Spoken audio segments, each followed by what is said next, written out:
Hello everyone, welcome back to our Learn Karo classes class 10th. Here I am your social science expert. My name is Ananya ma'am and now we are here with the part 4 of the chapter of geography, resources and development. So now we are taking the topic further and the topic name that we are going to do today is resource planning in India कि resources को planning कैसे करी गई है, कैसे करी जाती है. हमने लास्ट लेक्चर में रिसोर्स प्लानिंग कि हमें प्लानली यूज करने चाहिए, कैसे करी जाती है इंडिया में. We are going to have a look further. Clear. तो देयर इज अ प्रोसेस. पता है हम रिसोर्स प्लानिंग हम कह रहे हैं सोच समझ के करनी चाहिए, लेकिन वो सोच समझ कर भी कैसे करी जाएगी, कैसे करी जाती है actually. Firstly identification and inventory of resources. What it is बच्चा, see look, identification and inventory of resources means कि पहले हमें resource चाहिए कौन सा, हमें उसे identify करना पड़ेगा, हमें invent करना पड़ेगा कि जो resource हमें चाहिए वो कहाँ है, where it is, survey करना पड़ेगा, mapping कि where it is and कितनी कौन कैसी क्वालिटी में है कि जो इस क्वालिटी में रिसोर्स हमें चाहिए इज इट अवेलेबल, वो वहाँ पर जहाँ पर हमने मैप करा है क्या वहाँ पे अवेलेबल है, क्वांटिटी उतनी है जितनी हमें चाहिए. तो ये सब कुछ एक प्लानिंग स्ट्रक्चर में आते हैं. Evolving a planning structure adorned with appropriate technology कि ठीक है अब हम रिसोर्स ले आए, ओके हम मिनरल ले आए, मिनरल इज ऑल्सो रिसोर्स. हम मिनरल ले आए कि क्या हमारे पास उस मिनरल के लिए टेक्नोलॉजी है और इंस्टीट्यूशन और टेक्नोलॉजी बनाने के लिए, टेक्नोलॉजी उस पर लगाने के लिए we are having a setup of that. तो ये सब कुछ ऐसा तो नहीं होना चाहिए ना कि हम रिसोर्सेज तो ले आए लेकिन वो बड़े बड़े खराब हो गए बिकॉज हमारे पास तो टेक्नोलॉजी नहीं है उसे लगाने के लिए. I have told you stock and reserves. तो ये सब कुछ चीज़ें कि हमें रिसोर्सेज को ऐसे प्लान करना है कि वो वेस्ट ना हो. Matching resource development plan with overall national development कि हम रिसोर्सेज ले आए, टेक्नोलॉजी भी है, लेकिन क्या हम एक ऐसा रिसोर्स मेंटेन कर रहे हैं, बना रहे हैं जिससे हमारे नेशन की डेवलपमेंट हो रही है. ये मैच करना है कि वॉट एवर द रिसोर्स हम बना रहे हैं हम उस पर टेक्नोलॉजी अडाप्ट कर रहे हैं, टेक्नोलॉजी लगा रहे हैं, क्या उससे हमारी कंट्री की डेवलपमेंट हो रही है. So all these 3 steps, identification and inventory of resources कि हमें आइडेंटिफाई करना पड़ेगा कहाँ पर है, कैसे है, कितनी क्वालिटी में है, कितनी क्वांटिटी में है. इवॉल्विंग अ प्लानिंग स्ट्रक्चर कि उसके लिए क्या हमारे पास टेक्नोलॉजी है और अगर हम टेक्नोलॉजी लगा दें, रिसोर्स बन गया तो क्या उससे हमारी कंट्री की डेवलपमेंट हो रही है. Actually this is the process of resource planning. अब करा क्या हुआ है इंडिया में, इंडिया प्लानिंग कर कैसे रही है. There is a conservation of resources कि हम रिसोर्सेज को कैसे कंजर्व कर सकते हैं. हमने लास्ट वीडियो में एक टॉपिक किया था सस्टेनेबिलिटी ऑफ डेवलपमेंट. पता है गांधी जी ने, magician, as I always say he was a magician for our historical past. तो गांधी जी पता है क्या कहते थे, there is enough for everybody's need but not for anybody's greed. कि सबके यूज करने के लिए रिसोर्सेज हमारे पास इनफ है लेकिन किसी के लालच को पूरा करने के लिए रिसोर्सेज नहीं है हमारे पास. वही हो गया ना exploitation and over exploitation. He said there is enough for everybody's need but not for anybody's greed कि किसी के लालच को पूरा करने के लिए जितने की जरूरत है उतने ही रिसोर्सेज को यूज करो ना. Clear. He has been against, वो बिल्कुल अगेंस्ट थे सेल्फिश इंडिविजुअल्स के जो रिसोर्सेज को एक्सप्लॉइट करते हैं, ओवर एक्सप्लॉइट करते हैं. He was also against mass production and wanted to replace it with the production by the masses.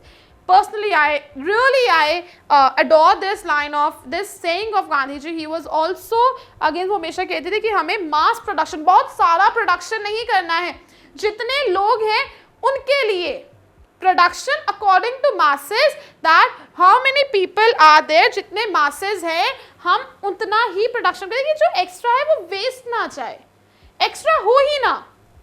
Clear. He was also against कि हमें मास प्रोडक्शन बहुत सारा नहीं करना है, उतना ही करा जाए जितनी ज़रूरत है according to masses according to people. Now land resources, land resources, जो लैंड है उसे हमने कैसे यूज करा हुआ है, what are different type of land resources क्या हैं, हमने कैसे यूज करा है, कौन से लैंड पर फॉरेस्ट, माउंटेन, प्लेन कैसे है, कितनी क्वांटिटी में है, ये सब कुछ कितने एरिया में कवर्ड है. लैंड इज मोस्ट इंपॉर्टेंट, सबसे इंपॉर्टेंट. बच्चा लैंड तो है ही ना, इंपॉर्टेंट है. हर एक एक्टिविटीज जो हो रही है, what we are standing and whatever technology के लिए मशीनरी रखी हुई है, लैंड तो चाहिए, मोस्ट इंपॉर्टेंट नेचुरल रिसोर्स है. हर एक इकोनॉमिक एक्टिविटी लैंड पर हो रही है. एनिमल्स, नेचुरल वेजिटेशन, हमारा वाइल्ड लाइफ जो है, they are surviving on the land only. Transportation चल रहा है, communication, it is needed. Land तो एक इंपॉर्टेंट है, we can not deny for that. Mountains भी तो लैंड पर है. माउंटेन्स में जो लैंड है 30% उस पर माउंटेन्स है, 43% प्लेन्स हैं, 27% उस पर प्लेटूज हैं. क्लियर ना? सो ये क्या है, इस अकॉर्डिंग लैंड को डिवाइड किया गया है, right.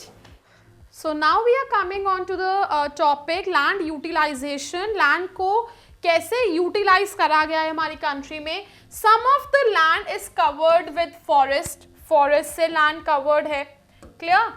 So and some of it is covered land not available for cultivation की barren है, fallow है, use ही नहीं हो रही है. barren and wasteland, land put to non-agricultural uses for, जिस पे agriculture तो नहीं हो रहा है. कुछ buildings, कुछ factories सेटअप करी गई हैं. So इसमें भी तो हमारी इंडस्ट्रीज हैं, कुछ बिल्डिंग्स हैं, तो इस पे भी तो लैंड लग रही है. तो there are various utilization, land को कैसे यूटिलाइज किया गया है, लैंड को यूज कैसे किया गया है. अदर अनकल्टिवेटेड, और पता है कुछ लैंड अनकल्टिवेटेड भी, जिस पे कल्टिवेशन नहीं है. क्या कर रहे हैं, अब एनिमल्स को ग्रेजिंग के लिए भी तो लेकर जाना है ना. Mild animals are there. Pastoral communities जो हैं, पास्टोरल कम्युनिटीज कौन सी होती है, द वन दोज हु उनका बिजनेस जो है वो एनिमल से रन होता है. Animals are the basic need for them. तो परमानेंट पास्चर्स, उन्हें फॉडर खिलाने के लिए लेकर जाना पड़ता है, ग्रेजिंग के लिए. तो कुछ लैंड कल्टीवेशन नहीं है, दे आर जस्ट द जो नेचुरल वीड्स हैं वो सब कुछ उन्हें खाने हैं. तो ग्रेजिंग लैंड के लिए many other miscellaneous tree crops में इंक्लूडेड है. उन्हें सोन एरिया में कन्वर्ट नहीं किया जाएगा. बच्चे सोन एरिया कौन सा, वहाँ पे सोक करी जा रही हैं चीजें, दैट इज ये अनकल्टिवेटेड लैंड सोन एरिया में इंक्लूड नहीं होती. कल्चरलेबल वेस्ट लैंड, कल्चरलेबल वेस्ट लैंड की कल्टिवेशन करा गया है उस पर, बट एक्चुअली में वो बैरन हो चुकी है, उसमें से जो फर्टिलिटी है वो सारी डिस्ट्रॉय हो चुकी है. अब वो वेस्ट है. 5 years से उसके ऊपर कुछ भी नहीं किया गया, उसके ऊपर कल्टीवेशन नहीं किया गया, वो ड्राई हो चुकी है, मॉइस्चर बिल्कुल खत्म हो चुका है. तो वो वेस्ट लैंड भी है हमारी कंट्री में. Fallow land, that is waste land. Current fallow left without, जिसपे कुछ करंट फेलो मतलब जिसपे 1 year से कल्टीवेशन नहीं करा गया. And many land are there, और वो भी लैंड है जिसपे 5 years हो गए कल्टीवेशन नहीं हुआ. तो ये सारी लैंड जिनकी जो फर्टिलिटी है वो बिल्कुल डिस्ट्रॉय हो चुकी है, फेलो लैंड होती है, waste land, bad land, barren land बोला जाता है. सो दीज आर कि ऐसे लैंड को यूटिलाइज करा गया है. कल्चरलेबल लैंड है जहाँ पे कल्टीवेशन करा गया है. फेलो लैंड है जिन पर 1 year to 5 years तक से कल्टीवेशन नहीं हुआ है, उसे यूज ही नहीं किया गया, and that are waste. Now regain करनी पड़ेगी उनकी फर्टिलिटी, रीगेन करने के लिए इक्विपमेंट्स लगाने पड़ेंगे, दैट इज मच नीडेड. तो अगर हम होल सोल देखें तो हमारे इंडिया में बहुत ज़्यादा लैंड वेस्ट हो रखी है, वेस्ट लैंड्स है. एंड ऑल्सो वी स्टडीड कि कुछ जो लैंड है वो नॉन एग्रीकल्चरल पर्पसेस के लिए यूज करी गई है, बिल्डिंग्स, फैक्ट्रीज, इंडस्ट्रीज सेटअप है. Clear? Now the next topic is net sown area की एरिया, कितना एरिया सो करा जाता है. The area that is sown once in one agricultural year, एक बार जिसे सो करा जाएगा, जिसपे कल्टीवेशन करा जाएगा, that will be net sown area.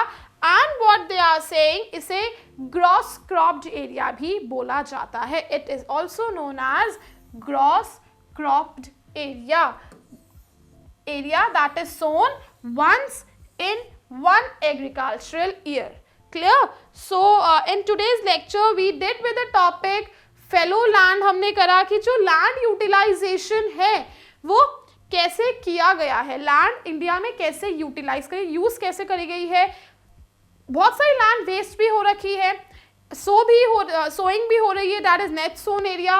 And also the important part that we did today is, ये इम्पॉर्टेंट है and you have to do it properly, कि रिसोर्सेज जो है उन्हें प्लानिंग के साथ कैसे यूज किया जाए, प्लानिंग करी कैसे जाती है, आइडेंटिफाई करना पड़ता है रिसोर्सेज कहाँ पर है, कौन से रिसोर्सेज हमें चाहिए, प्लानिंग स्ट्रक्चर पूरी एडोन करें उसकी कि क्या जो हम रिसोर्सेज ढूंढ रहे हैं क्या उसके लिए हमारे पास टेक्नोलॉजी है या नहीं है। एंड फिर हम जो टेक्नोलॉजी लगा रहे हैं हमने प्रॉपर रिसोर्स बना दिया कि क्या उस रिसोर्स से हमारी कंट्री डेवलप हो रही है या नहीं। क्लियर?